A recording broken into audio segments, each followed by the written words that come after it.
Selamat datang di podcast Sekolah Aman Bebas Bullying. Saya Ika Dewi Rahmawati dari Prodi PG PAUD Angkatan 2022A, dan hari ini kita akan ngobrol santai tapi bermakna bersama sosok paling penting di lingkungan pendidikan, yaitu Kepala Sekolah TK PGRI Bina Siswa, Ibu Suharneni SPD. Tema kita hari ini adalah bullying, sebuah isu serius yang bisa terjadi di mana-mana, termasuk di lingkungan sekolah. Bersama Ibu Kepala Sekolah kita akan membahas apa itu bullying, bagaimana bentuknya di sekolah, dan upaya apa saja yang sudah dilakukan untuk mengatasinya. Langsung saja kita sapa narasumber kita hari ini. Assalamualaikum Ibu, bagaimana kabarnya hari ini? Waalaikumsalam, alhamdulillah baik. Alhamdulillah, semoga selalu sehat ya Bu. Terima kasih banyak sudah menyempatkan waktunya di tengah kesibukan ini. Terima kasih sama-sama. Untuk pertanyaan yang pertama gitu, Bu, bisa diceritakan sedikit nggak gimana sih kondisi bullying di sekolah kita sekarang ini? Apakah masih sering terjadi atau sudah mulai berkurang? Terima kasih atas waktunya. Kalau yang selama saya mengajar di sini itu alhamdulillah di TK PGRI Bina Siswa itu tidak ada bullying. Ataupun ada itu hanya sekedar bercanda dari anak ke anak, tapi kalau mengarah kepada kekerasan selama ini saya belum menemui. Tapi gambaran secara umum bahwa kondisi bullying di sekolah saat ini menjadi perhatian khusus. Karena apa? Karena mereka akan mengganggu perkembangan siswa baik secara fisik maupun psikologis.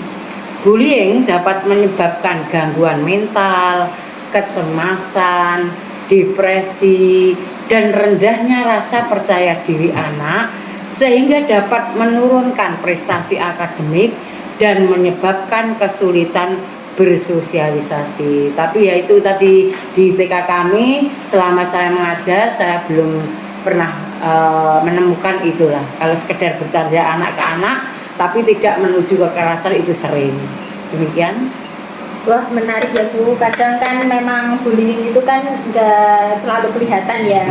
Apalagi kan kalau bentuknya sudah bukan fisik tapi juga verbal atau bahkan lewat media sosial. Untuk pertanyaan yang kedua, menurut Ibu, bentuk bullying yang paling sering muncul itu apa saja sih?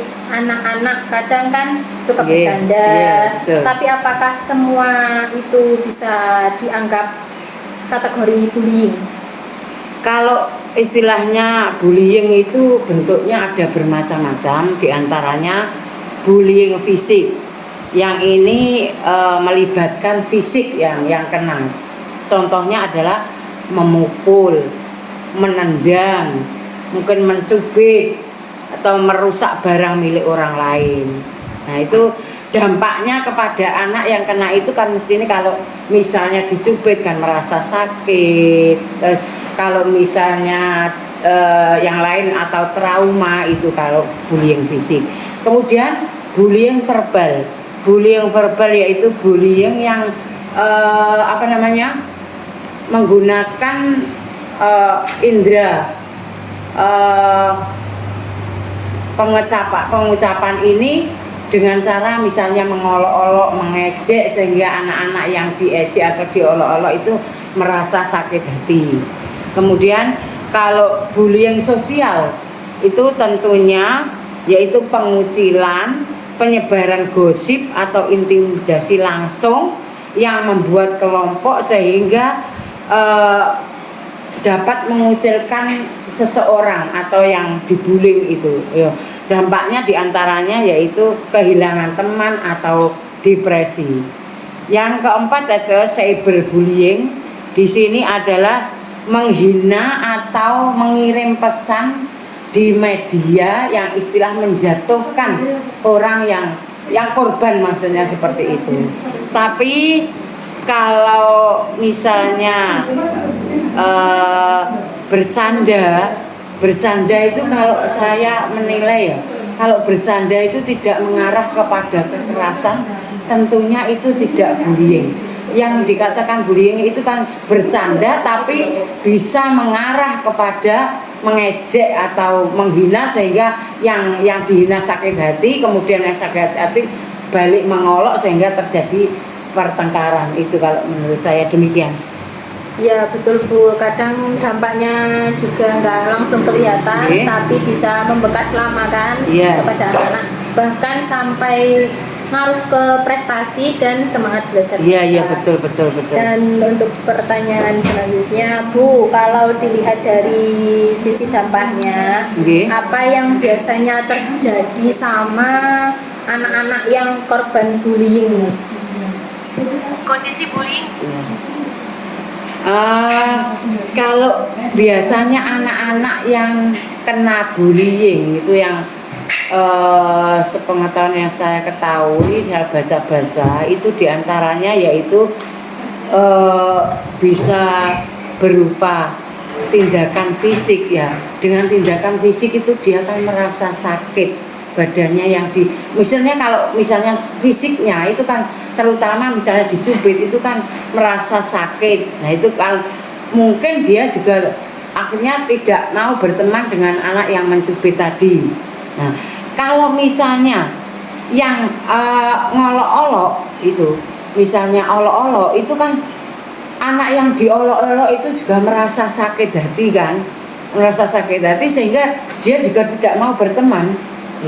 Kemudian yang sosial itu kan dia misalnya berteman dengan teman yang lain, terus bisik-bisik yang lain tersinggung, sehingga yang tersinggung itu nanti menangis. Itu contohnya kalau di TK seperti itu. Kalau yang